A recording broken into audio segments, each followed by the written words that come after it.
அவன் அந்த அரக்கி தாடகையின் மீது விட்ட பொழுது அம்பு எப்படி போச்சுன்னு எழுதினாங்க மகாகவி கம்பன், கவி சக்கரவர்த்தி கம்பன். சொன்னானா எப்படி சொன்னான் பாருங்க. அம்பு போச்சான், சொல் மாதிரி போச்சான், சூடா போச்சான், வேகமா போச்சான். சொல் எப்படி போகும்? சூடா போகும், வேகமா போகும், சாவடிச்சிரும் சொல். நீங்க திட்டமிட்டு ஒரு சொல்லை சொன்னால், அது ரொம்ப சூட்சமமாக சொன்னால், அது ரொம்ப சூடாகவும் வேகமாகவும் போய் படுகின்ற பொழுது அது மிகப்பெரிய விளைவை ஏற்படுத்துகிறது. சொல் ஒக்கும் கடிய வேக சுடு சரம். சரம்னா அம்பு, சுடு சரம்னா சூடான அம்பு. கடிய வேக சுடு சரம்னா வேகமா, ரொம்ப வேகமா, அதிவேகமா போன சூடான அம்பு. எப்படி போன சூடான அம்பு? சொல் மாதிரி போன சூடான அம்பு. உங்கள் எல்லோருக்கும் சொல்லுகிறேன், சொல் கேட்கும் மரபு நம் மரபு. சொல்லில் இருக்கிறது சூட்சுமம்.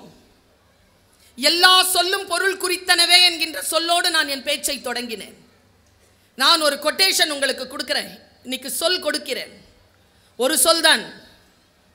பெண்களே கவனம், ஆண் குழந்தைகளே கவனம், ஆண்களே கவனம், முதியவர்களே கவனம். நம் வாழ்க்கையை அள்ளி தூக்கி கொண்டு போகின்ற சொல் எங்கிருந்து வரும் என்று நமக்கு தெரியாது. மிக கவனமாக அந்த சொல்லை பயன்படுத்த வேண்டும் என்பதற்காக. ஒன்றும் இல்லை, நாக்குக்கும் இந்த மூளைக்கும் நடுவில் ஒரு 12 இன்ச்சு சிந்திச்சிட்டு பேசுங்க.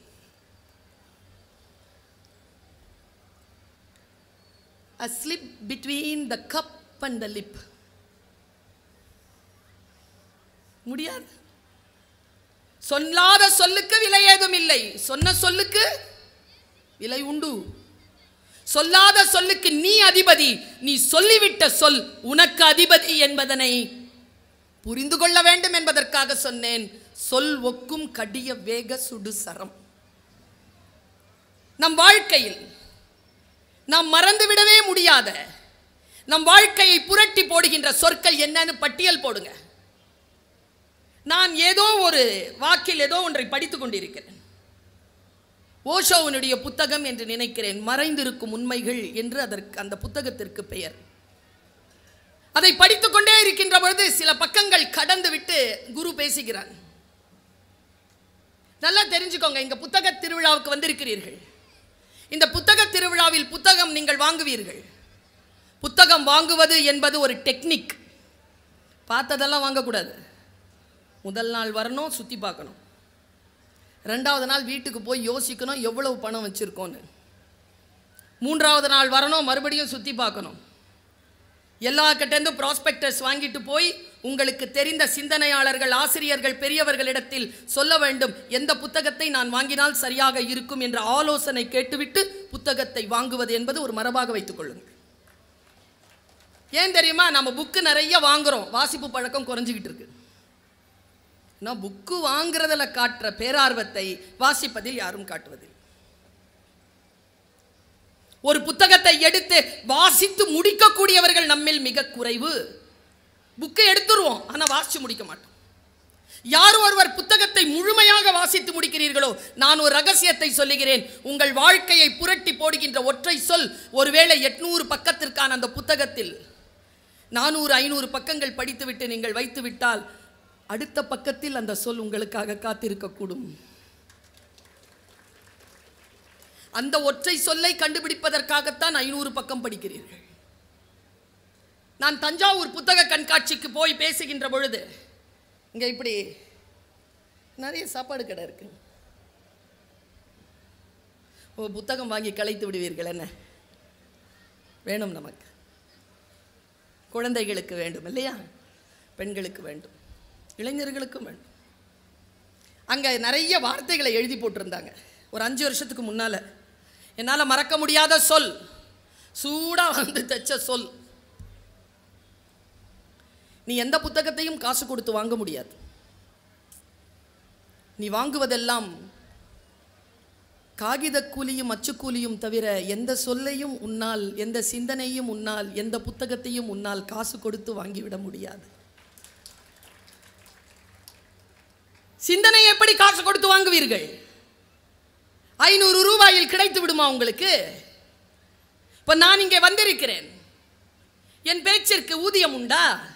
என் நேரத்திற்குத்தான் ஊதியமே தவிர என் சிந்தனைக்கு யாராலும் ஊதியம் தந்துவிட முடியாது என்பதுதான் சிந்தனையினுடைய மிகப்பெரிய பலம். சிந்தனை என்பது செல்வம். அந்த செல்வத்தை காசு கொடுத்து உங்களால் வாங்கிவிடவே முடியாது என்று அந்த பேரறிஞர் சொன்ன வார்த்தை. ஓஷோவை படித்துக் கொண்டிருக்கிறேன். ஒரு 40-50 பக்கங்கள் கடக்க ஓஷோ இப்படி சொல்கிறான். போலீஸ்காரருக்கு இந்த வாசகன் ரொம்ப பிடிக்கும்.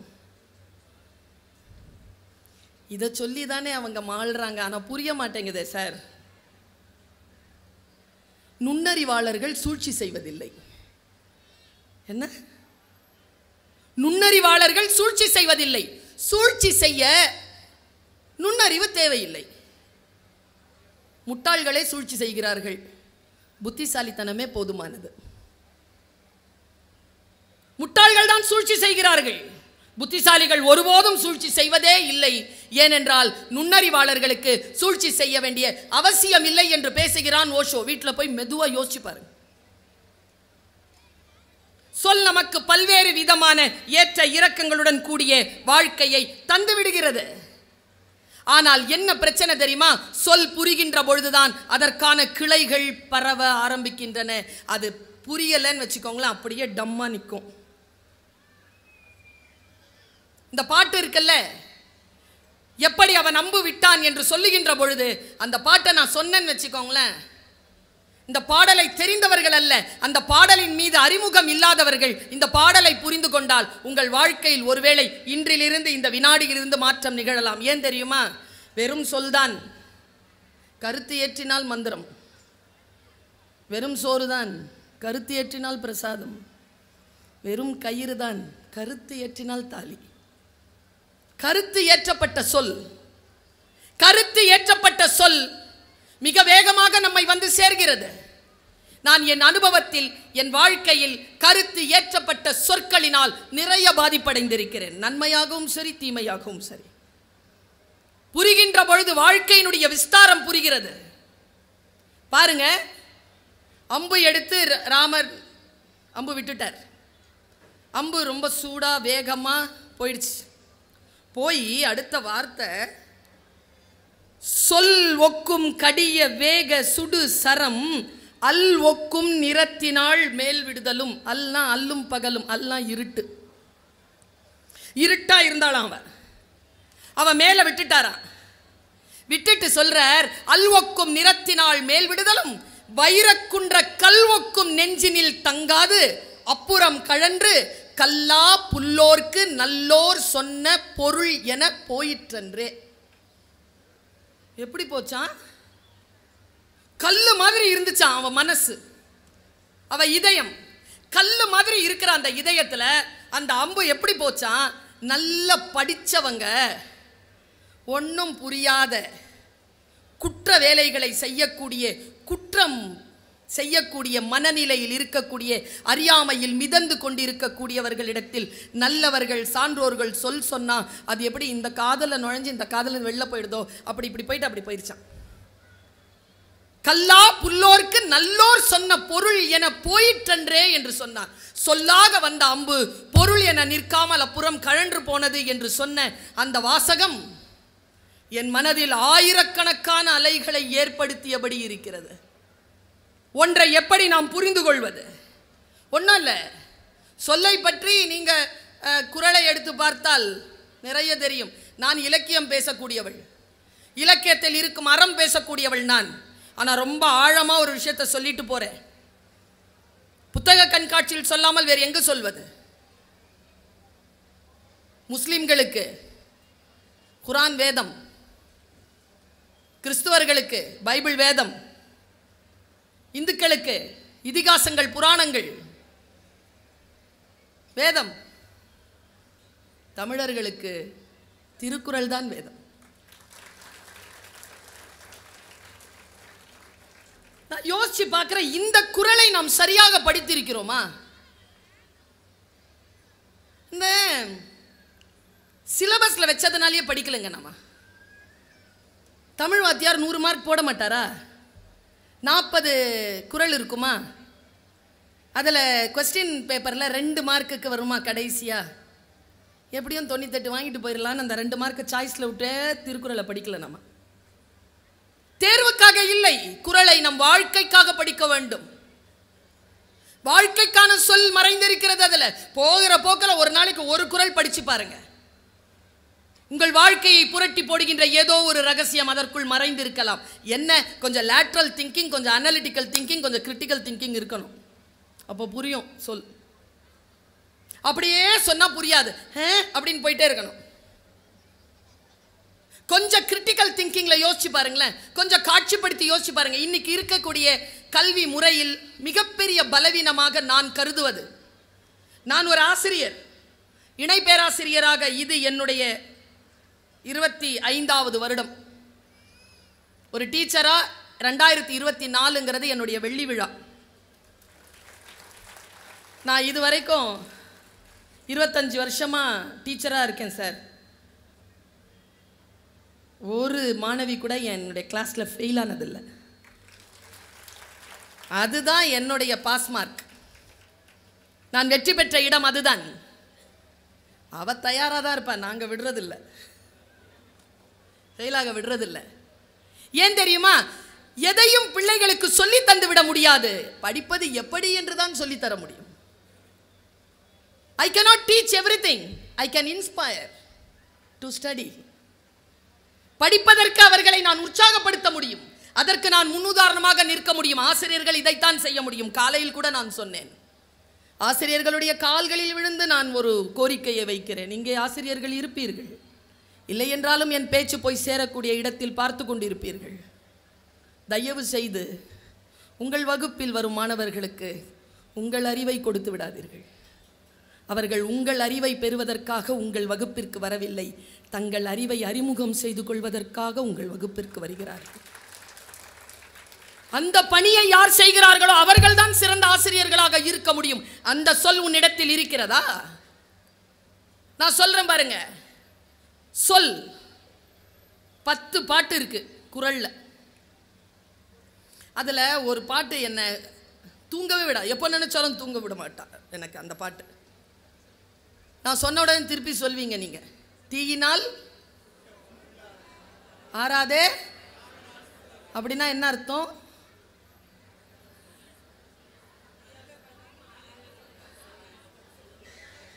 தீயினால சுட்ட புண்ணு. நான் எப்போவுமே விஷுவல் காட்டுவேன் கிளாஸில். அதனால தான் பிள்ளைங்க ஃபெயில் ஆகிறதில்ல. தியரி சொன்னால் ஃபெயில் ஆயிரும். விஷுவல் காட்டணும். விஷுவல் காட்டினா மறக்காது. எதையும் விஷுவலைஸ் பண்ணிங்கன்னா மறக்காது. பாருங்க, தீக்காயம் ஏற்படுது, புண்ணு இருக்கா? கொஞ்ச நாளில் என்ன ஆகுது? என்ன ஆகுது? ஆறுது. ஆறிடுதா? எது ஆறுது? புண்ணு ஆறுது. எது ஆறல? மேலே இருக்கிற வடு ஆறல. சொல்லுக்கும் தீக்கும் இருக்கிற வித்தியாசத்தை சொல்கிறான் அந்த குறளில் வள்ளுவன். தீ இருக்குல்ல, உள்ள ஆறிடும், வெளியில் ஆறாது. சொல்லு இருக்குல்ல, வெளியில் ஆறிடும், உள்ள ஆறாது. தீயினால் சுட்ட புண் உள்ளாரும் ஆறாது, நாவினால் சுட்ட வடு. ஒருத்தன் ஒரு கெட்ட வார்த்தை சொல்லிகிட்டே இருப்பாரான் ஒரு தகப்பன். எப்போ பார்த்தாலும் குழந்தைய கெட்ட வார்த்தையே திட்டிகிட்டு இருப்பாரான். போய் குருநாதர்கிட்ட சொல்லியிருக்கான், என் வாழ்க்கையில் மாற்றம் வேணும், எனக்கு ஏதாவது சொல்லி கொடுங்க. அவர் என்ன சொன்னாராம், சரி நீ கெட்ட வார்த்தை சொல்லிட்டு என்ன பண்ணுற, நான் மன்னிப்பு கேட்டுறேன். நம்ம வீட்லேயே நிறைய இருக்குது அப்படி. நல்லா திட்டிரும்.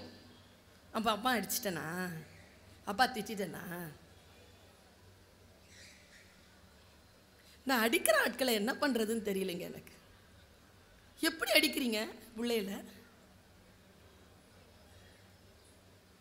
அடிச்சு அடிச்சு ஓஞ்சி போயிட்டு வெளியில் போயிட்டு வந்துட்டு அப்பா ஒரு டயலாக் சொல்வார் வைஃப் கிட்ட. எங்க அவன் தூங்குறான், மனசு ஆறாது, அடிச்சிட்டேன். அப்படி தப்பு பண்ணா எழுப்பவன, அவன் தூக்க கலகத்தில் வருவான். வாடாங்க அப்பா, இந்த தப்பை இனிமேல் பண்ணக்கூடாது, சரியா? சரிப்பா. அப்பா அடிச்சிட்டனா? சரி வா, பைக் சாவி எடுத்துட்டோம், ஐஸ்கிரீம் சாப்பிட போகலாம். நீங்கள் நினச்சி பாருங்கள், உங்களை யாராவது அடிச்சுட்டு பைக் சாவி எடுத்துட்டோம் ஐஸ்கிரீம் சாப்பிட போகலாம் அப்படின்னு போவோமா? குழந்தை வேணாம்ப்பா, ஏய் சொல்கிறேன்ல வாடா. சரிப்பா. ஓஷோ எழுதுறாருங்க, தவறு செய்யும் பிள்ளைகளை பெற்றோர்களுக்கு தண்டிக்க தெரிகிறது, தன்னை தண்டிக்கும் பெற்றோர்களை குழந்தைகளுக்குத்தான் மன்னிக்க தெரிகிறதுன்னு எழுதுறாங்க. என்ன சொல்லுங்க இது? இந்த குழந்தைகள் இறைவனால் கிடைக்கப்பெற்ற எவ்வளவு பெரிய பொக்கிஷம்.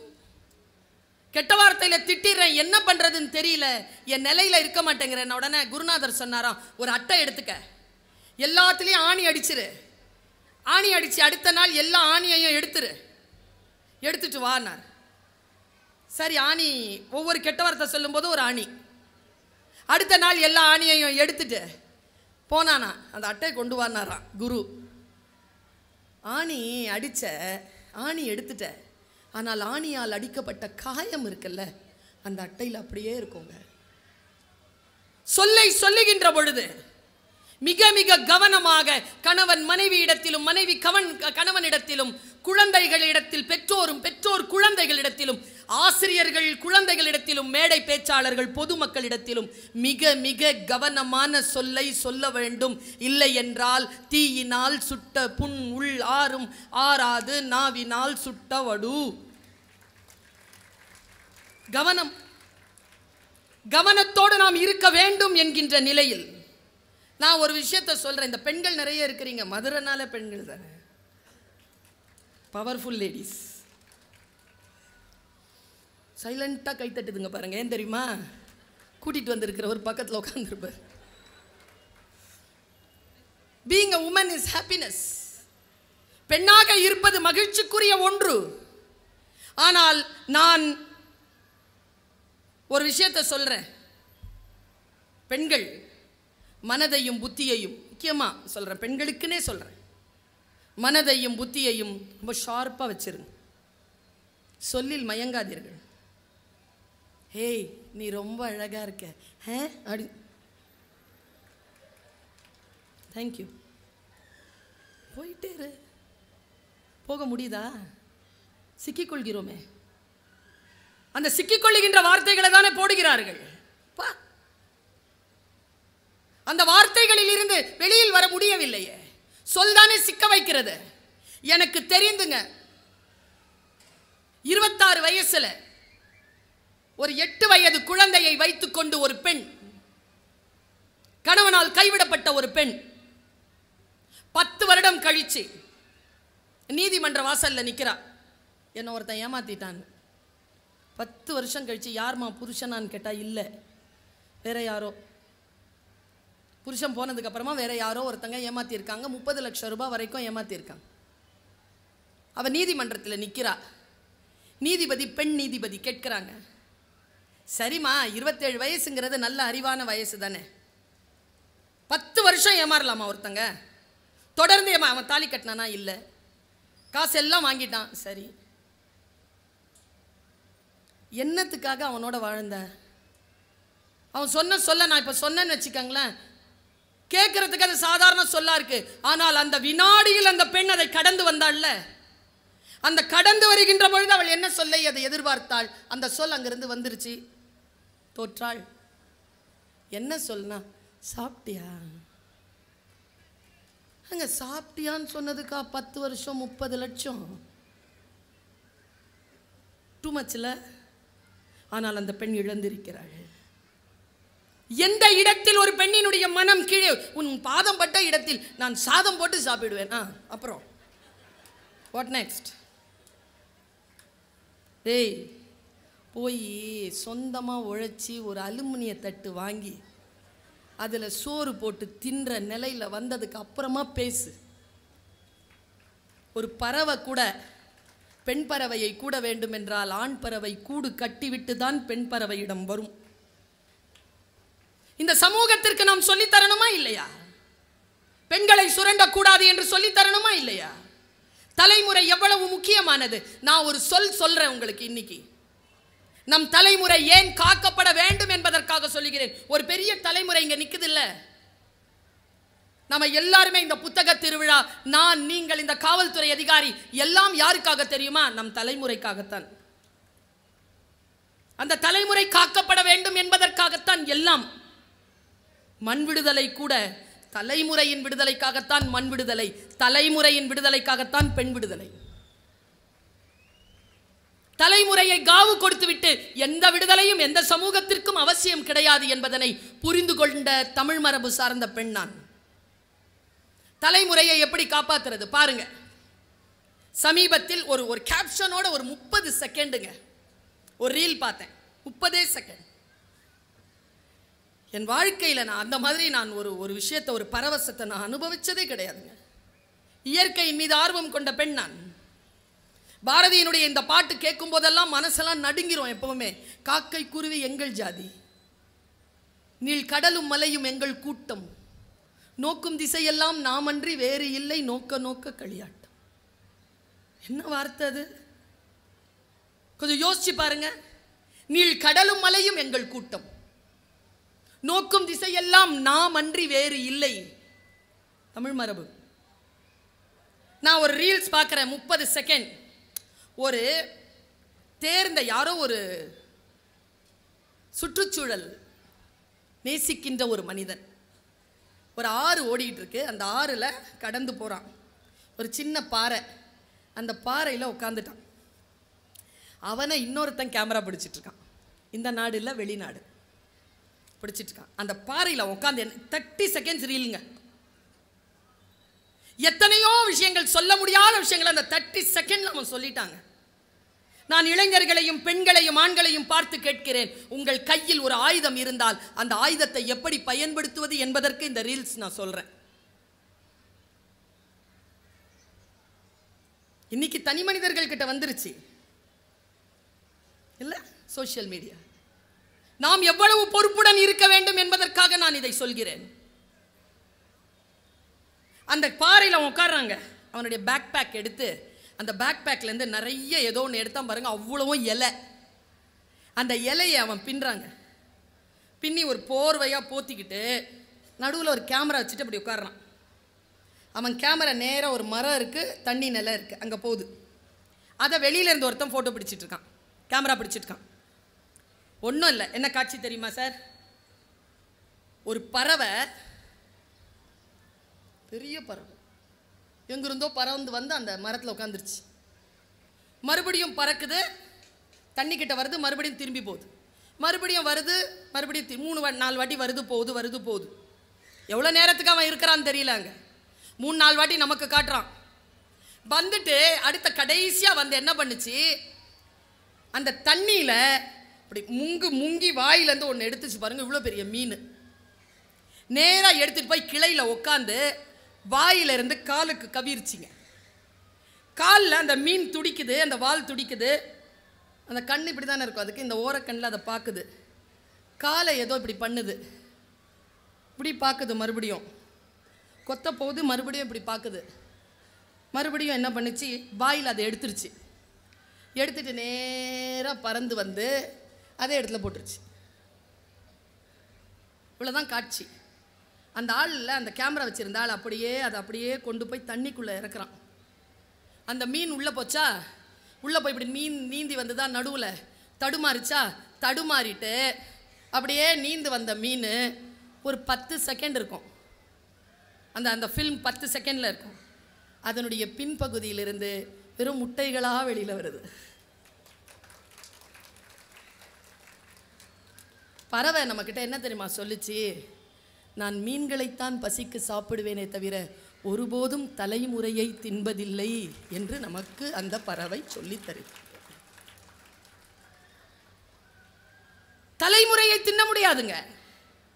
ஆனால் நம்முடைய வாழ்க்கையின் போக்கு எப்படி இருக்கிறது என்றால், யாருக்கும் மிச்சம் வைக்காம எல்லாத்தையும் அள்ளி சுருட்டி சாப்பிட்டு செத்து போயிடும்.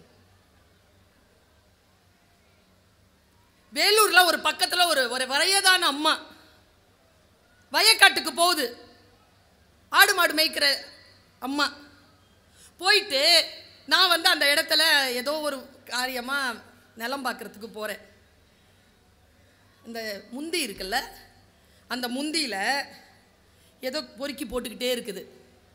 என்னதுன்னு பார்த்தா இந்த மஷ்ரூம் இருக்குல்ல, மஷ்ரூம்க்கு என்ன சொல்லுவோம், காளான். காளான் காளானை பிடுங்கி போடுறான். அவன் பேரன் கூட இருக்கிறான், அந்த லேடியுடைய பேரன். அவன் எல்லாத்தையும் டேய் டேய் டேய் டேய் நிறுத்து நிறுத்து நிறுத்து அப்படிங்கிறாங்க அந்த அம்மா. நான் அங்கே கீழே இறங்கி பார்க்குறேன். உனக்கு வேணுமா தாயி அப்படின்னு சொல்லிட்டு கொஞ்சம் எடுத்து, அந்த நீளமாக இருக்குது, ஒரு ஒரு கொண்டை மாதிரி இருக்குது, ருசியாக இருக்கும் சமைச்சு சாப்பிட்டா, போட்டு அந்த பையன்கிட்ட சொல்கிறோம், போதும் போதும் நிறுத்து நிறுத்து, தாய் சொல் மூத்த சொல் என்ன தெரியுமா, எல்லாம் நாமளே அள்ளிட்டு போனா ஆடு மாடு திங்கிறதுக்கு வேணாமாடா, விடுடா. இந்த சொல் எங்க காணாம போயிடுச்சு? பாட்டிகள் கதை சொல்வார்களே, பாட்டிகள் எங்கே போனார்கள்? இன்னைக்கு திரும்பி பார்க்குற இடங்கள்லாம் ஆண்டிஸ் தான். பாட்டியே காணோம், ஒன்லி ஆண்டிஸ். பாட்டியின் விழுமியங்கள் எங்கே போனது? நமக்கான சொல், நாம் கொண்டு இருக்கக்கூடிய சொல் எங்க போனது? நான் இன்னும் ஒரு காட்சியை உங்களுக்கு சொல்கிறேன்.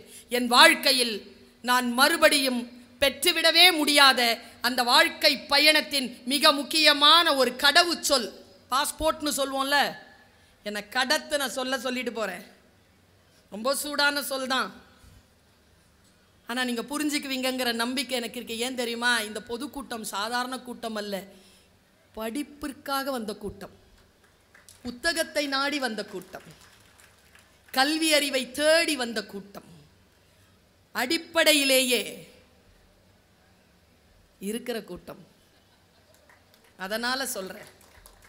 வீட்டில் உட்காந்துருக்கேன், கொஞ்சம் ஏதோ ஒரு ஸ்ட்ரெஸ்ஸு, அந்த ஸ்ட்ரெஸ்ஸில் உட்காந்துருக்கேன்.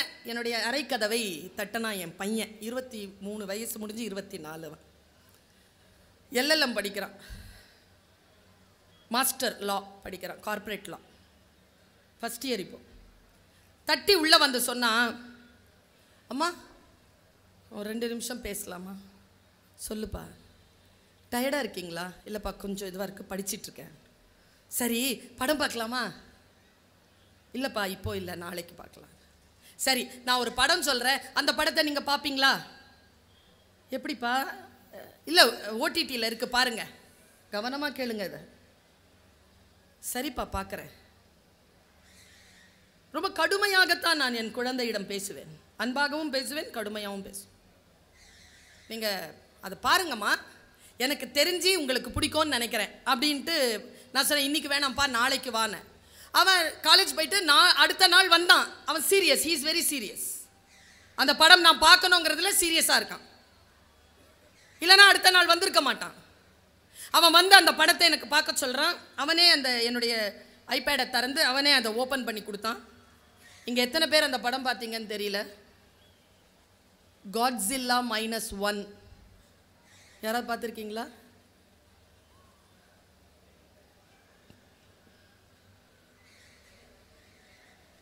கோட்டு படம் பார்த்துட்டீங்களா?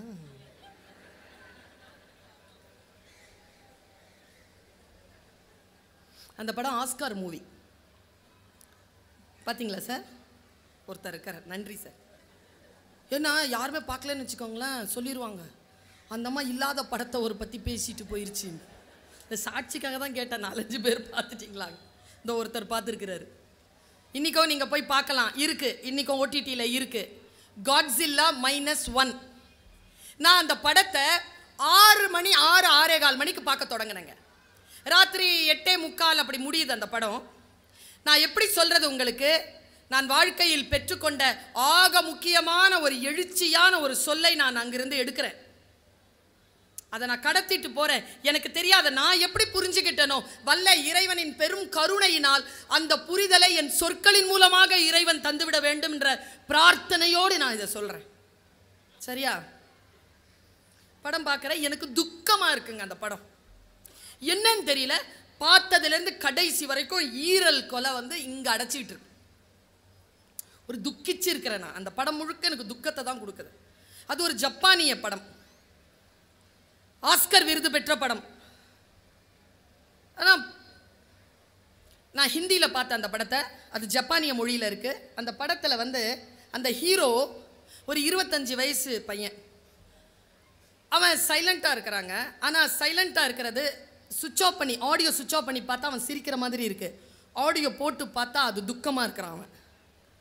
ஜாப்பனீஸனுடைய நடிப்பில் இது ஒரு ஜானர், ஜாப்பனீஸனுடைய ஒரு ஜானர். அது கவிதைகளும் அப்படி தான் இருக்கும், ஜப்பானிய கவிதைகளும் அப்படி தான் இருக்கும், ஹைக்கூ கவிதைகள்லாம் அப்படி தான் இருக்கும்.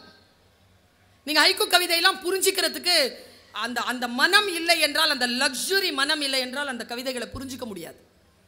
ஒரு விதமான மிக ஆழமான ஒரு இளைப்பாறுதல் இல்லாமல் அந்த கவிதைகள் புரியாது நமக்கு. ரொம்ப ஆழமான இளைப்பாறுதலோடு நான் அதை பார்க்குறேன். மனசு ஆழமான இளைப்பாறுதல் இருக்குது, ஆனால் துக்கமாக இருக்குது எனக்கு அந்த படத்தை பார்க்கும்போது. அந்த படம் முடிஞ்சது. அந்த படம் ஒரு பெருசாக இல்லை, நான் ஒரு நிமிஷத்தில் சொல்லிடுவேன்.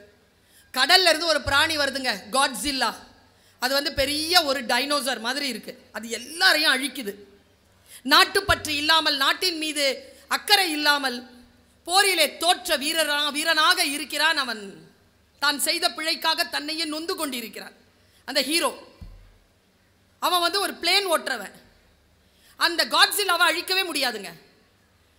அழிக்கிறாங்க, பெரிய பிளான் போட்டு அழிக்கிறாங்க. ஆனால் அதனுடைய வாலில் மறுபடியும் ரேடியேஷன் வந்து அது மறுபடியும் வந்துடுது, எழுந்து வந்துடுது.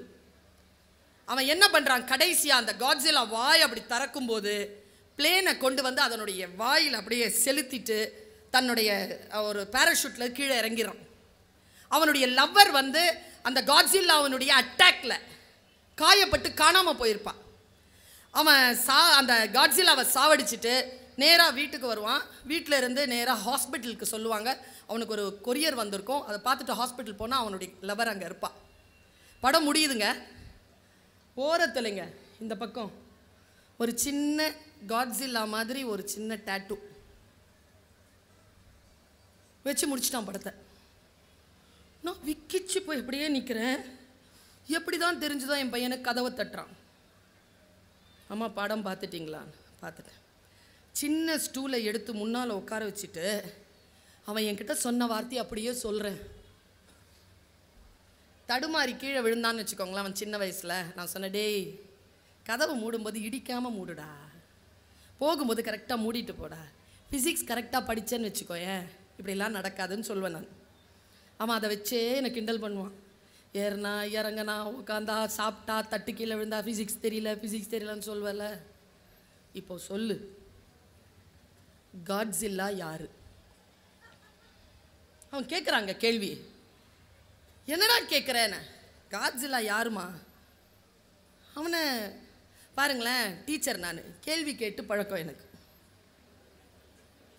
பதில் சொல்லி நிறைய நாள் ஆயிடுச்சு. அப்புறமா தான் தெரிஞ்சுக்கிட்டேன், பதில் சொல்வதல்ல கேள்வி ஞானம், கல்வி ஞானம், கேள்வி கேட்பது தான் கல்வி ஞானம். பாருங்க, ஆப்பிள் விழுந்துச்சுங்க, எல்லாரும் பார்த்தாங்க ஆப்பிள் விழுந்துச்சு. ஒருத்த மட்டும் கேட்டான்ல ஏன் விழுந்துச்சுன்னு. அவன் தானே கிராவிட்டி லாவை கண்டுபிடிச்சான். வாய் ஏன் இப்படி இருக்குன்னு யோசிக்கிறேன்ல. இதுக்கு தான் பக்கவாட்டு சிந்தனைன்னு பேரு, லேட்ரல் திங்கிங்னு பேரு. இன்னைக்கு இருக்கக்கூடிய சிஸ்டம் இருக்குல்ல, லேர்னிங் சிஸ்டம் இருக்குல்ல, அதுல திங்கிங் ப்ராசஸ்க்கே டைம் இல்லைங்க. குழந்தை சொல்லி கொடுக்கறத உள்வாங்கி எழுதுறதுக்கே அதுக்கு பாடு போயிடுது. கூலி ஆட்களை உருவாக்கி கொண்டே இருக்கிறோம். அதனால்தான் ஏஐ வந்துருச்சு, ஆர்டிஃபிஷியல் இன்டெலிஜென்ஸ். ஆர்ஐ போயிடுச்சு, ரியல் இன்டெலிஜென்ஸ். இப்போ எல்லாம் ஆர்டிஃபிஷியல் இன்டெலிஜென்ஸ் நம்மளை ஆக்கிரமிச்சிட்டு இருக்கு. நான் கேட்கவே இல்லை, மெட்டா ஐயா என்னுடைய ஃபோனில் வந்து உட்காந்துக்கிட்டு இருக்கு, என் பர்மிஷனே இல்லை, அவ்வளோ உட்காந்துக்கிட்டு. அவன் கேட்குறான் காட்ஸில்லா யாருமான்னு கேட்டானா, எனக்கு பதில் சொல்ல தெரியல. அவன் அந்த ஸ்டூலை இன்னும் கொஞ்சம் ஒரு அடி முன்னால் கொண்டு வந்து வச்சுட்டு என்னுடைய முன்னால் உட்காந்துட்டு இப்படி குழந்தை மாதிரி இப்படி முகத்தை வச்சுட்டு கேட்குறான், அம்மா உனக்கு காட்ஸில்லா எப்படி வந்துச்சு தெரியுமா? அது ஒரு ஃபிக்ஷன்மா. சரிப்பா, எந்த சொல்லை புரிந்து கொள்வதற்கு முன்னாலும் அதன் பூர்வீகத்தை புரிந்து கொள்ளுங்கள். பூர்வீகத்தை புரிந்து கொள்ளாமல் அந்த சொல்லை உங்களால் புரிந்து கொள்ள முடியாது. எங்கிருந்து வந்தது தெரியுமா? யுரேஷிமா நாகசாகில அமெரிக்கா குண்டு போடுது. குண்டு போட்டு அந்த நாடு அழிஞ்சதுக்கு பிறகு ஒருத்தன் எழுதுறான் ஒரு ஃபிக்ஷன், அதுதான் காட்ஸில்லா. என்ன ஃபிக்ஷன் தெரியுமா? நான் சொன்னேன்னு வச்சுக்கோங்களேன், உங்கள் காலில் இருந்து நிலம் நகர்ந்துடும். ஒரு சின்ன பல்லி லெசர்ட், அது மேலே அந்த ரேடியேஷன் விழுது. எல்லாத்தையும் அழிச்ச அந்த ரேடியேஷனால் அந்த பல்லி காட்ஸில்லாவாக உருவெடுத்து விட்டது. இதுதான் கதை. இந்த -1 என்ன தெரியுமா சொல்லுது அப்படின்னு சொல்லிட்டு அவன் சொல்கிறான், அம்மா காட்ஸில்லா வேற யாரும் இல்லைம்மா. யார்ரா? நான் சொல்லிடுவானோன்னு பயந்தேன் நான். யார்ரா காட்ஸில்லா? ஜப்பான்மா. ஜப்பான் தாம்மா காட்ஸில்லா. அது இந்த உலகத்துக்கு சொல்லுதுமா. அதனால தாம்மா ஆஸ்கரில் போய் அந்த படத்தை சப்மிட் பண்ணிச்சு. அது என்ன சொல்லுச்சு தெரியுமா? நீ என்ன நாகசாகில யுரேஷிமால ரேடியேஷன் போட்டு அழிச்சாலும் நான் காட்ஸில்லாவா உயர்ந்து வருவேண்டா. நான் தொட்டதெல்லாம் காட்ஸில்லாவா மாறண்டான்னு அவன் இந்த உலகத்துக்கு சொன்னாமான்னா சொல் தானே. இந்த முறை அது உண்மையாகவே நிரூபிச்சுக்கிட்டு இருக்கு. நான் எந்த நாட்டையும் புகழ்ந்து பேசவில்லை. நான் தாய்நாடு பற்று கொண்டவள் தான். ஒலிம்பிக்கில் first place America, second place China, third place Japan. Japan வந்துருச்சு. இந்தியா 71. 71வது இடத்தில் இருக்கிறோம் நாம். இந்த உலகம் மறுபடியும் பார்த்து விடவே இராது என்கின்ற சொல்ல அந்த ஜப்பான் காட்ஸில்லாவாக உயர்ந்து வந்து கொண்டிருக்கிறது. நம் குழந்தைகளுக்கு சொல்லிக் கொடுங்கள், உங்களுக்கு எந்த சூழ்நிலை வந்தாலும், அழிவு வந்தாலும், விபத்து வந்தாலும் கீழே விழுந்துராத. அந்த விபத்தை உன்னுடைய வாழ்க்கையினுடைய அடுத்த கட்டத்திற்கான வாய்ப்பாக எடுத்துக்கொண்டு காட்ஸில்லாவாக வந்து நில் என்று ஏதோ ஒரு வகையில் அவன், என் மகன், என்னிடத்தில் சொல்கிறான். சுட சுட செய்தின்னு சொல்லுவோம்ல, இன்னைக்கு தினத்தந்தியில் வந்த ஒரு சுட சுட செய்தி சொல்றேன். இளைஞர்கள் நிறைய பேர் இருக்கிறீர்கள், கவனம். இன்றைய இளைஞர்கள் மீது எனக்கு ஒரு கவலை உண்டு. என்ன தெரியுமா? நிறைய ஆசை வச்சிருக்கீங்க, நிறைய ஆசை வச்சிருக்கீங்க. என்ன பிளான் வச்சிருக்கீங்க? ஆசைகள் நிறைவேறுவதற்கு என்ன பிளான்? சொல்லல்ல, சொல்லில் உயர்ந்த சொல் செயல். என்ன செயல் வைத்திருக்கிறீர்கள்? இன்னைக்கு இருக்கிற செய்தியை நான் சொல்றேன். ஒருத்தர் ஒரு நாயை வளர்க்கிறாரு 10 வருஷமா. அவருக்கு வயசாயிடுச்சு, நாய்க்கும் வயசாயிடுச்சு. அவருக்கு ஹார்ட் அட்டாக். இன்னைக்கு தினத்தந்தி செய்தி, அவருக்கு ஹார்ட் அட்டாக். ஆம்புலன்ஸ் சொல்லி ஆம்புலன்ஸ்ல ஏத்துறாங்க. ஆம்புலன்ஸ்ல தெரியும் நாயை ஏற்ற மாட்டாங்க, மூடிட்டாங்க. பின்னால் அந்த நாய் நிக்குது, வளர்ப்பு நாய். ஊய் ஊய் ஊய் ஊயின்னு சொல்லிட்டு கிளம்பிருச்சு ஆம்புலன்ஸ். Door closed. நேராக ஹாஸ்பிட்டலில் தான் போய் நிற்கும். இந்த நாய் அந்த ஆம்புலன்ஸ் பின்னால் ஓடுது. ஆம்புலன்ஸ் எவ்வளோ வேகமாக போகும்? 7 கிலோமீட்டர். எல்லா டிராஃபிக்கையும் தாண்டி அந்த ஆம்புலன்ஸ் பின்னால் ஓடுதுங்க அந்த நாய். அந்த டிரைவர் ஓட்டிகிட்டு இருந்தாலும் அவனுக்கு என்ன தோணுச்சின்னு தெரில. ஒரு 7-8 கிலோமீட்டருக்கு அப்புறமா ஓரப்படுத்தினான் வண்டியை. ஓரப்படுத்திட்டு கீழே இறங்கி கதவை திறந்தான். அந்த நாய் உள்ளே ஏறிடுச்சு. கதவை மூடிட்டு வண்டியை எடுத்துக்கிட்டு ஆஸ்பத்திரிக்கு போயிட்டான். ஆஸ்பத்திரி அந்த ஆளை காப்பாற்றுமா இல்லையான்னு எனக்கு தெரியாது. அந்த நாய் வந்து பக்கத்தில் உட்காந்துச்சுல்ல, ஒருவேளை அந்த முதியவர் உயிர் பிழைத்திருக்கலாம். ஆனால் உங்கள் எல்லாருக்குமே நான் சொல்கிற செய்தி என்ன தெரியுமா? இது அல்ல. இந்த இமோஷனல் ப்ராப்ளமத்தையும் நான் சொல்லலை. நான் சொல்ல வந்த செய்தி என்ன தெரியுமா? அந்த நாய் கிட்ட ஒரு சின்சியாரிட்டி இருந்ததுங்க. சின்சியாரிட்டியோட, அது அந்த உண்மையான ட்ரூத்ஃபுல்னஸோட அது ஓடிச்சு பாருங்க. மூடப்பட்ட எந்த எமர்ஜென்சி கதவு இருந்தாலும் நீ சின்சியரா இருந்தா அது திறக்கும். அது சொல்லுச்சா இல்லையா? அதுக்கு இடம் கிடைச்சதா இல்லையா? நாம எந்த இடத்துல கிவ் அப் ஆகிறோம்? எந்த இடத்துல நாம தோத்து போகிறோம்? எந்த சொல் நமக்கு புரியல? பலகாலமா எனக்கு ஒரு மன வருத்தம் உண்டு. இப்போ நான் இந்த ப்ரோக்ராமுக்கு வந்து இந்த மேடைகளுக்கு மேலே வரத்துக்குள்ள 3 பேர் சொல்லிட்டாங்க அந்த சொல்ல. மேடம், உங்கள் பேச்சை கேட்காம நாங்கள் தூங்குறதே இல்லை மேடம். நான் என் கண்ணாடி முன்னால் நின்று கேட்குறது உண்டு என்னையே. ஏ பர்வீன் சுல்தானா, தூங்க வைக்கவா பேசுகிற? எவ்வளோ வலிக்கும் தெரியுமா? உங்கள் பேச்சை கேட்காம தூங்குறதில்ல, உங்கள் பேச்சை கேட்காம என் ஒய்ஃபுங்க உங்கள் பேச்சை கேட்காம தூங்குறதே இல்லைங்க. எனக்கு அந்த சொல்லுக்கான பொருள் எப்போது ரொம்ப காலத்துக்கு அப்புறம் 15-20 வருஷத்துக்கு அப்புறமா புரிஞ்சுதுங்க. சொல் புரிந்தால் இருக்கக்கூடிய சுகம் இருக்கு பாருங்க குழந்தைகளே, அது போல் ஒரு பேரின்பம் வேறு கிடையாது. ஒருத்தி எழுதுறா, ஏய் டாக்டர் சுல்தானா, இங்கிலீஷில் சொல்கிறா, உன் பேச்சு ஸ்லீப்பிங் பில்ஸ், தூக்க மாத்திரை தெரியுமா உனக்கு? நீயுமா? வெளிநாட்டிலேருந்து நீயுமாமா? நாங்கள்லாம் முழிச்சு வேலை செஞ்சுட்டு இருக்கும்போது அங்கே ராத்திரி அது சொல்லுது, உன் பேச்சை கேட்காம நானும் தூங்குறதில்லை. சொல்லிட்டு அவள் கீழே ஒரு விளக்கம் தந்திருந்தா, அப்போதான் அந்த சொல் எனக்கு புரிகிறது. உங்கள் பேச்சை கேட்டு தான் நான் தூங்குறேன், உங்கள் பேச்சு கேட்காம நான் தூங்குறதில்லை. என்ன அர்த்தம்? என் பேச்சு ஏன் தூக்கத்தை தருகிறது? ஒன்று, எல்லா பெண்களையும் எல்லா இளைஞர்களையும் இந்த உலகம் கசக்கி பிழிந்து நீ எதற்கும் லாயக்கற்றவள் என்ற மன உளைச்சலோடு படுக்கையில் கிடக்கின்ற பொழுது ஃபோன் எடுத்து இப்படி பார்க்குறீங்க. நான் தோன்றுகிறேன், நான் சொல்லுகிறேன், வாழ்க்கை அழகானது, உனக்கு என்று ஒரு வாய்ப்பு வரும், அந்த வாய்ப்பை நீ பயன்படுத்திக்கொள். நீ சுயமரியாதை மிக்கவள், நீ ஆரோக்கியமானவள், நீ நிர்வாகத்தில் உயர்ந்தவள் என்று நான் சொல்லுகிறேன். உன் மனம் அந்த உளைச்சலில் இருந்து அமைதி அடைகிறது. நீ நாளை விடியலுக்காக காத்திருப்போம் என்று சொல்லி அமைதி அடைந்து தூங்குகிறாய். அப்படி என்றால் என் சொல் தூக்க மாத்திரை தானே. சொல் புரிதா எனக்கு? எல்லா சொல்லுக்கும் இன்னொரு பக்கம் உண்டு தானே. நான் அப்படி நினைச்சு சொல்லலை, அப்புறம் வேற எப்படி நினைச்சு சொன்னேன்? எல்லா விஷயங்களுக்கும் இப்படி ஒன்று சொல்றேங்க, எனக்கு தோணுது அதனால சொல்றேன். மாற்று கருத்து இருக்கலாம், எல்லா கருத்துக்கும் மாற்று கருத்து வேண்டும் தானே. ஆரோக்கியமாக இருந்தால் அந்த கருத்துக்கள் வரவேற்கப்படுவது. நான் ஒரு கிளாஸ் நடத்திட்டு இருக்கேன். இங்கே இருக்கக்கூடிய பெரிய உயரதிகாரிகளுக்கு சொல்லுகிறேன், பெரிய பெரிய பொறுப்பில் இருக்கின்றவர்களுக்கு சொல்லுகிறேன். நம் வகுப்பில் இருக்கக்கூடிய குழந்தைகள் தான் நம் வீட்டில் இருக்கக்கூடிய மனைவியோ கணவனோ குழந்தையோ தான். நான் நேற்று கிளாஸ் நடத்திட்டு இருக்கும் பொழுது ஒரு புக்கு விற்பனை, அதில் 29 ரூபாவாப்பா கொடுத்துருப்பா. 30 ரூபா மேடம்னா, ஆமாம் பெருசா ₹1 அதிகமாகிடுச்சு, 30 ரூபா கொடுத்துரு அப்படின்னு. இந்த பொண்ணு சொன்னாங்க ஒரு வார்த்தை, எழுந்திருச்சு நின்னுல, மேம் ₹1 மேட்டர்ஸ் மேம்னா. எஸ், ₹1 என்பது சாதாரணமானதா? தேங்க்யூ ஃபார் என்லைட்டன் மீ குழந்தாய், உட்காரு. ₹1 என்பது கணக்கில் வரும். 99 ரூபாய் இருந்தால் அது ₹100 அல்ல, ₹1 வர வேண்டும். ₹1,00,000 கூட ₹1 குறைந்தால் ₹1,00,000 கிடையாது. ₹1 என்பது இட் மேட்டர்ஸ். சொல்தானே, எனக்கு புரிகிறது.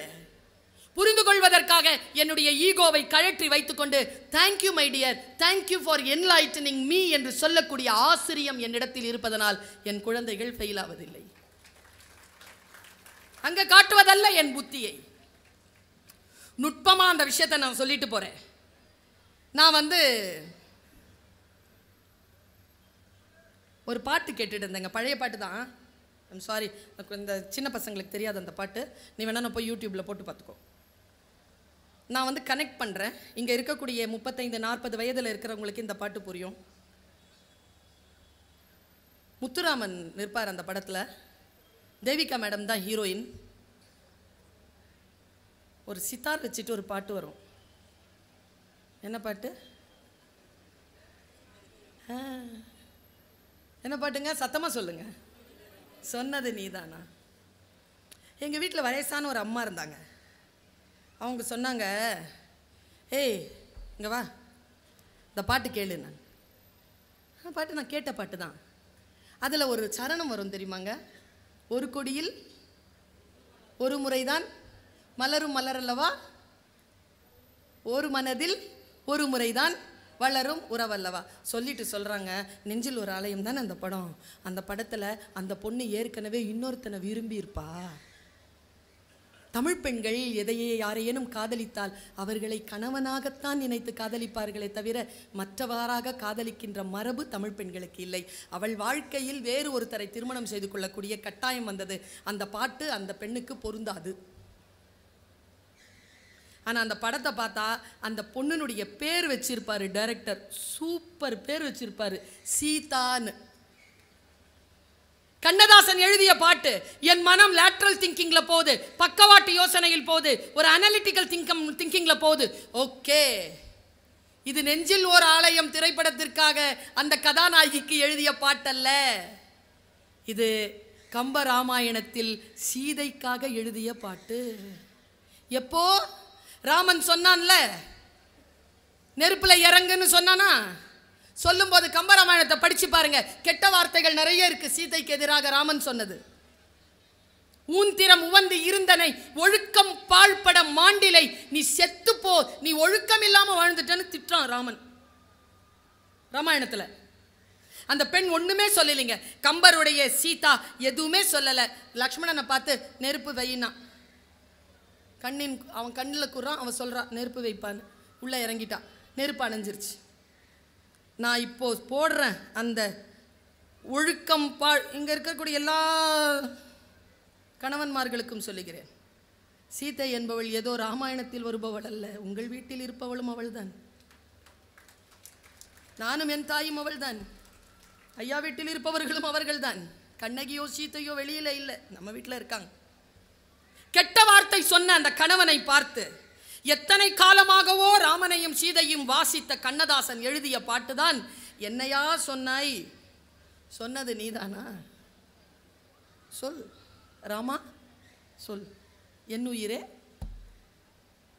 என்னை மறந்தாயா, ஏன் ஏன் ஏன் என் உயிரே, மங்கள மாலை குங்குமம் யாவும் தந்ததெல்லாம் நீதானே, மணமகளை திருமகளாய் நினைத்ததெல்லாம் நீதானே, உன் மனதில் என் மனதை இணைத்ததும் நீதானே, இறுதி வரை துணை இருப்பேன் என்றதும் நீதானே, இன்று சொன்னது நீதானா. தெய்வத்தின் மார்பில் சூடிய மாலை தெருவினிலே விழலாமா, தெருவினிலே விழுந்தாலும் வேறொரு கைப்படலாமா, ஒரு கொடியில் ஒரு முறைதான் மலரும் மலரல்லவா, ஒரு மனதில் ஒரு முறைதான் வளரும் உறவல்லவா, இன்று சொன்னது நீ தானான்னு சொல்லும் போதே கண்ணீரோட முடியும் அந்த பாட்டு. நீங்க வாழ்க்கையில் சில வாய்ப்புகள் உங்களை தேடி வருகின்ற பொழுது, வார்த்தைக்கான விளக்கங்கள் வேறுபடுகின்ற பொழுது உள்ளத்திற்குள் ஒரு ஒளி பரவும் பாருங்க. அந்த பேரின்பம் நமக்கு வேறு எதிலுமே கிடைக்காது. அந்த சொல் தேடிதானே வந்திருக்கிறீர்கள், அந்த மனம் பரவசம் அடையக்கூடிய அந்த ஒரு சொல் தேடிதானே வந்திருக்கிறீர்கள். நான் சொல்லுகிறேன், இந்த கல்யாண மாலைன்னு ஒரு ப்ரோக்ராம் நடக்கும், அதில் பட்டிமண்டபங்களை நடத்துவாங்க. அதில் ஒரு வாட்டி கோயம்புத்தூரில் நான் பேச போகிறேன். நான் பேச போகும்போது அறம் குறித்து பேசிட்டோம், அது யூடியூப்பில் இருக்குது. பேசி முடிச்சிட்டோம். திருப்பூர் கிருஷ்ணன் ஒருத்தருங்க, உங்கள் எல்லாருக்கும் தெரியும்னு நினைக்கிறேன், அமுத சுரபியினுடைய ஆசிரியர், மிக கண்ணியமான ஒரு மனிதர், தமிழ் படித்தவர், தமிழ் மீது தீராத காதல் கொண்டவர், காந்தியவாதி. அவர் நான் ட்ரெயின் ஏறத்துக்கு போகிறேன், எனக்கு கிடைச்ச சொற்களை தான் நான் சொல்லிட்டு இருக்கிறேன். நான் பேச்சாளராக இருக்கிறது படிச்சுட்டு மட்டும் இல்லைங்க, இப்படி அப்சர்வேஷன் இருக்குல்ல, லேர்னிங் இருக்குல்ல, அதெல்லாம் தான் என் பேச்சு. நான் மேடைக்கு வருகிறேன், மேடையிலிருந்து இல்லம் திரும்புகிறேன், இல்லம் திரும்புவதற்கு முன்னால் நான் ட்ரெயின் ஏறி ஆகணும். இப்போ நாம தான் இந்த வேஷம் கிஷம் கட்டிக்கிட்டு பேசுகிறோம்ல, பெண்களுக்கு அது ஒரு தலையெழுத்து, ஆண்களுக்கு ஒரு பிரச்சனை கிடையாது. நாங்கள்லாம் சாதாரணமாக வரவே முடியாது மேடைக்கு, எப்போ மாறுமோ அந்த நிலை. ஏங்க ஒரு பரிசில் நீங்கள் கையில் பேக்கெட்டாக தூக்கிட்டு வர வேண்டியதாக இருக்குது. உங்களுக்கு பாருங்கள் 4-5 பை ட்ரெஸ்லேயே. என்னைக்கா யோசிச்சதுண்டா பெண்களை, இந்த கையில் ஒன்றை பச்சை பிள்ளைய கையில் தூக்குற மாதிரி காவிக்கிட்டே சுற்றணும் பாருங்கள். அந்த அம்மா கை அப்படியே பிள்ளைய வச்சுருக்கிற மாதிரியே வச்சுருக்கு. அவர் பாருங்கள் ஜாலியாக இருக்கிறார், எல்லாம் பர்ஸு 5 பர்ஸில் வச்சுருக்கு. நானும் ஒரு நாள் புடவையில் தைச்சிக்கலான்னு தான் பார்த்தேன் மேடம். ஒரு நாள் பர்ஸு ஒரு இடத்துல இருக்கு, இன்னொரு நாள் பர்ஸு இன்னொரு இடத்துல இருக்கு. நம்ம பெண்களுடைய மெட்டபாலிசம் அப்படி, என்ன பண்ணுறது, கார்போஹைட்ரேட் சாப்பிட்ற சமூகம். அவ்வளோ வேலை வாங்குறீங்க, ஆரோக்கியமாக இருக்க முடியுதா? ஒவ்வொரு நாள் ப்ளவுஸ் மாட்டும் போதும் பிபி மிஷின் மாட்டுற மாதிரியே இருக்கு. புரிந்தவர்கள் கைத்தட்டுகிறார்கள், சிரிக்கிறார்கள். சரியா? எனக்கு புரியலை. நேராக போய் ட்ரெஸ் சேஞ்ச் பண்ணிவிட்டு உடனே ட்ரெயினுக்கு ஓடணும். அவர் ஒன்றும் இல்லை, ஒரு ஜிப்பா ஒரு ஜோல்னா பை அப்படியே. என்ன பாரு இன்னும் வரலன்னு, இருங்கய்யா மாற்றிட்டு வரணும்ல. 10 ட்ரெயின். நாங்கள் வெளியில் வரும்போது 9:45 கிட்ட போயிட்டோம். 10 மணி மேலே ஏறி போகணும் 3வது பிளாட்ஃபார்ம். 5 நிமிஷம் அதில் ஆயிடுச்சு. 5 நிமிஷம் தான் இருக்குது, ட்ரெயின் நிற்கிது. நம்ம மோகன் சார் வந்து கையில் இட்லி வச்சுட்டு நிற்கிறார் நைட்டில் போகிறதுக்கு சாப்பிட்றதுக்கு. அதை வாங்கிட்டு வேகமாக நடக்கிறேன். கிருஷ்ணன் சார் ஆரம்பித்தார். பர்வீன் என்ன ஓடுற? B3 அங்கே இருக்குது, 11 கோச் தாண்டணும், 5 நிமிஷம்தான் இருக்குது. சார் என்ன சார்? இரு, ஒரு கேள்வி கேட்குறேன், பதில் சொல்றியா? எப்போ சார்? நீங்கள்லாம் டைரெக்டாக வந்து எஃப்ஐஆர்லாம் போட்டுடலாம், டீச்சர்ஸ் ஒன்றும் செய்ய முடியாது, அனுபவிக்கணும் நாங்கள்லாம். ஒன்றும் இல்லைங்க, காலையில் 7 மணிக்கு ஃபோன் வருங்க. அப்போ தான் கரெக்டாக கலேபரமாக அம்மன் மாதிரி 12 கையோட காலேஜுக்கு புறப்பட்டு இருக்கும்போது ஃபோன் வரும். பர்வீன் சுல்தானா மேடம்? ஆமாங்க. நான் யாருன்னு பேசுகிறேன், கண்டுபிடிங்க பார்ப்போம். ஏய் வெய்யா ஃபோனை, யாராக இருந்தால் எனக்கு என்ன டென்ஷனாக இருக்குங்க. அந்த டைமில் போய் பேசுவாங்களா? கொஸ்டின் பேப்பர்லாம் அப்படி தாங்க கிடைக்கும். டென்ஷனாக இருக்கும்போது கையில் வரும் கொஸ்டின் பேப்பர். அப்படி பேசுகிறாருங்க அவர். பர்வீன் ஒரு கேள்வி கேட்குறேன், சொல்ல பதில். அண்ணா ட்ரெயினில் ஏறிடலாம். நான் சொல்லு சொல்லுங்கண்ணா. இப்போ சொல்லலைன்னா அப்புறம் சொல்ல மாட்டேன், சரியா? எனக்கு வந்து சொற்கள் வேணும். அதுவும் திருப்பூர் கிருஷ்ணன் சார் சொல்கிறாருன்னா ஏதாவது ஒரு வார்த்தை இருக்கும். சொல்லுங்க சார். போர் பாசறையில் தலைவிரி கோலமா ஒருத்தி உட்காந்துருக்கா, அவ யாரு? ஐயோ 3 கோச் தான் தாண்டி இருக்கேன், 4 நிமிஷம் போயிடுச்சு. 1.5 நிமிஷத்தில் நான் ஏறினாலன்னா போயிடும். வேகமாக நடந்துட்டுருக்கேன். புத்தி வேலை செஞ்சால் எப்படிங்க வேகமாக நடக்க முடியும்? நான் திரும்பி சொன்னேன், திரௌபதி. சே நல்ல குழந்தை, குட் ஆன்சர், எஸ் திரௌபதி. அவள் உட்காந்துருக்காளா? அப்போ ஒரு விஷயம் நடக்குது. 60 செகண்ட் இருக்கு. இவ்வளோ கலேபரத்தில் அவர் மெதுவான வார்த்தையில் சொன்னதை நான் இவ்வளோ ட்ராமடைஸ்டா ஆர்ப்பாட்டமாக உங்க முன்னால் சொல்லிட்டு இருக்கிறேன்.